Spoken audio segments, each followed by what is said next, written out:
पहिलं मराठी सांगा, आज बैठक होती भाजपची, नेमकी काय रणनीती ठरली आहे? सुप्रीम कोर्टाच्या निर्णयानंतर तातडीने भारतीय जनता पार्टीच्या कोअर टीमची बैठक या ठिकाणी आमंत्रित करण्यात आली। कोर्टाने दिलेला निर्णय शिवसेनेमध्ये झालेली फूट, राज्यामध्ये असणारी परिस्थिती या सर्वांवर भारतीय जनता पार्टीच्या कोअर टीमनी मंथन केलं, चर्चा केली। भविष्यातील घडामोडीच्या संदर्भामध्ये भारतीय जनता पार्टीच्या कोअर टीमनी पूर्ण लक्ष देऊन या निर्णयाकडे आपली भूमिका भविष्यात ठरवण्याचा निर्णय केलाय। आज कोर्टाने दिलेल्या निर्णयानंतर राज्यामध्ये व विशेष करून विधिमंडळामध्ये निर्माण होणाऱ्या परिस्थितीचं आकलन व त्याचा अंदाज केला गेला। राज्यासमोरचे राजकीय प्रश्न लक्षात घेऊन भारतीय जनता पार्टी आपली भूमिका ठरवेल यावर आज चर्चेतून शिक्कामोर्तब करण्यात आलाय की राज्यामध्ये असणाऱ्या अस्थिर परिस्थितीत वेट अँड वॉच या भूमिकेतून अजून काही लक्ष दिले जाईल आणि नंतर भारतीय जनता पार्टी एका भूमिकेपर्यंत येईल। भारतीय जनता पार्टी की कोर टीम की बैठक संपन्न हुई। सुप्रीम कोर्ट के निर्णय के बाद राज्य के राजनीतिक परिस्थिति का आकलन किया गया, उस पर चर्चा की गई। शिवसेना में जो फूट हुई है, आज एकनाथ शिंदे जी, उनकी शिवसेना ये मूल शिवसेना है, ये जो उन्होंने कहा है, घोषणा की है, उस विषय में भी मंथन हुआ है। और भारतीय जनता पार्टी इस राजनीतिक अस्थिरता में हमने आने वाले दिनों में क्या भूमिका लेनी चाहिए, इस विषय पर हमने आज चर्चा की है। और चर्चा के बाद ये तय किया है कि अभी भी हमने वेट एंड वॉच करते हुए आने वाले दिनों में जैसी परिस्थिति निर्माण होगी फिर से कोर टीम बैठेगी और उचित निर्णय, जनहित का निर्णय, महाराष्ट्र के हित का निर्णय, लोकहित का निर्णय, महाराष्ट्र को आगे बढ़ाने का निर्णय करने के लिए भारतीय जनता पार्टी पूरी साथ में आगे जाएगी।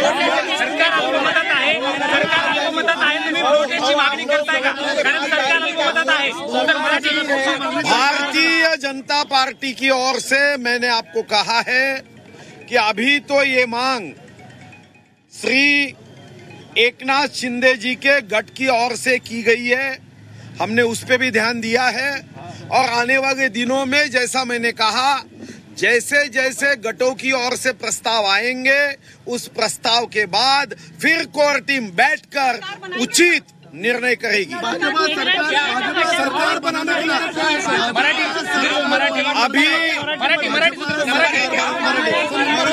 अभी जो परिस्थिति है उसके बारे में आकलन किया गया है और Bharatiya Janata party weight end watch के भूमिका में आज भी है। सुप्रीम कोर्ट के निर्णय के बारे में इस विषय का चिंतन किया गया। सुप्रीम कोर्ट ने जो कहा है उसके आधार पे आने वाले दिनों में जो और प्रस्ताव आगे आएंगे, उस प्रस्ताव के बाद भारतीय जनता पार्टी अपने कोर टीम के माध्यम से उचित निर्णय करेंगी। भारतीय जनता पार्टीच्या कोर बैठकीमध्ये आज असा कोणताही सरकार स्थापनेच्या प्रस्तावाबाबत चर्चा झाली नाही। आज असणारी राज्यातली अस्थिर परिस्थिती, शिवसेनेमध्ये असणारी फूट, राज्याच्या मुख्यमंत्र्यांनी काँग्रेस राष्ट्रवादीचा पाठिंबा घेतल्यानंतर सुद्धा त्यांच्या पक्षाच्या सदस्यांनी केलेला त्यांना आग्रह, या सर्व गोष्टीवर भारतीय जनता पार्टी लक्ष देऊन आहे. भविष्यामध्ये रोज होणाऱ्या घटना आणि या घटनांवर लक्ष ठेवून भारतीय जनता पार्टी पुन्हा कोर टीमची बैठक घेऊन उचित निर्णय करेल. रोड टेस्टची मागणी तुम्ही करताय का? रोड टेस्टची मागणी तुम्ही करताय का? सरकार अल्पमतात आहे, सरकार अल्पमतात आहे, सिद्ध झाले. तुम्ही रोड टेस्टची मागणी करताय का?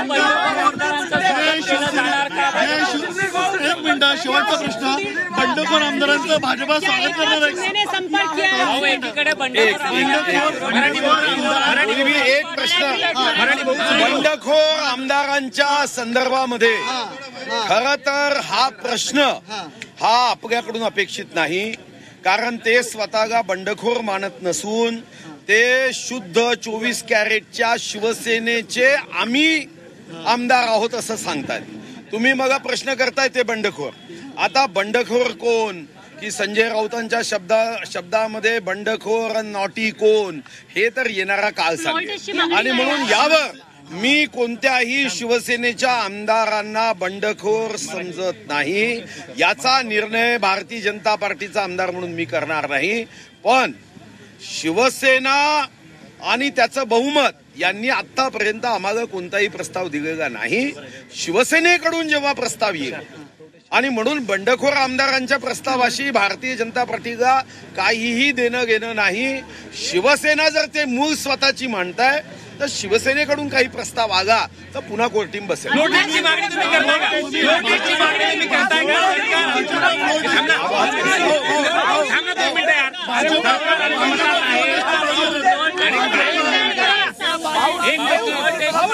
नोटीसची मागणी तुम्ही करताय का? कारण सरकार अल्पमतात आहे, हे राज्यसभा आणि विधान परिषद नंतर सिद्ध झालं होतं. तुम्ही शिवसेना के ग्रुप लीडर, शिवसेना के गट नेता श्री एकनाथ शिंदे जी की ओर से हमें कोई प्रस्ताव आया नहीं है. नोटीसची मागणी तुम्ही करता का? भाऊ, सरकार अल्पमतात आहे, वारंवार सिद्ध झाले.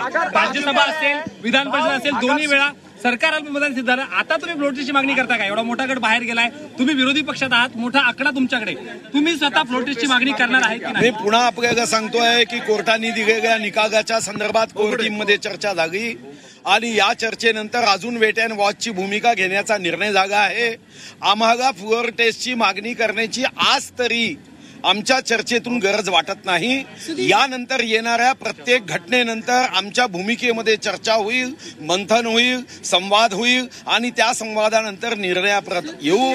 आजची कोर टीम ही सुप्रीम कोर्टाच्या बैठकीनंतर आज ही या बैठकीमध्ये मंथन झालं. शिवसेनेचे गटनेते श्री एकनाथ शिंदेजी यांनी आतापर्यंत कोणताही प्रस्ताव दिलेला नाही.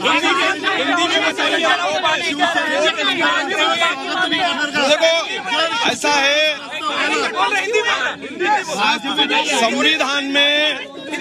संविधान में पार्टी में जिस और बहुमत होता है मूल पार्टी के वो नेता होते हैं. यहाँ पे जब हम देखते हैं 2/3 2/3 मेजॉरिटी विधायक अगर एकनाथ शिंदे जी के पास है, हम उन्हें बागी कैसा कहेंगे? आज भी उनकी ओर से ये कहा जा रहा है कि शिवसेना के मूल जो विचार हिंदुत्व का है, हम आज भी इस हिंदुत्व के विचार के साथ है. वो कह रहे हैं कि जो भगवा हमने हाथ में लिया है वो भय रहित, गर्व रहित, वासना रहित, यह हमारी मूल कल्पना है.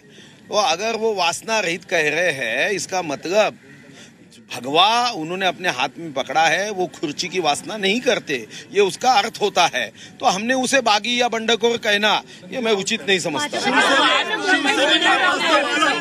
देखो, मैं आपसे बार बार कह रहा हूँ कि संजय राउत जी जो कहते हैं उसे मैं इसलिए गंभीरता से नहीं लेता. और आपको भी मेरी सगा है, पाप करने से कोरोना होता है, क्या सही है क्या? अगर ऐसा है तो उद्धव जी को कोरोना हुआ, इसका अर्थ क्या पकड़ना? डॉक्टर से कंपाउंडर बड़े हैं. इधर हम अपने बजट में कहते हैं कि मेडिकल कॉलेज निकालेंगे और राउत साहब कहते हैं कि कंपाउंडर के कॉलेज निकालना चाहिए. तो सही है क्या? तो हमने इस बात को गंभीरता से नहीं लेना चाहिए.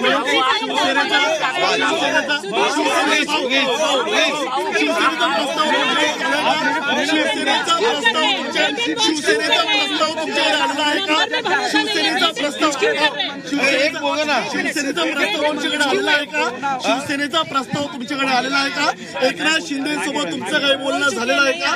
एकनाथ शिंदे मी पुन्हा आपल्याला सांगतो आहे, कोणत्याही गटाशी आमची कोणतीही चर्चा झालेली नाही. आम्ही वेट अँड वॉचच्या भूमिकेत आहोत आणि आम्हाला विश्वास आहे की येणाऱ्या दैनंदिन घडामोडीनंतर भारतीय जनता पार्टी योग्य निर्णयापर्यंत पोहोचण्याच्या दृष्टीने चर्चा करेल.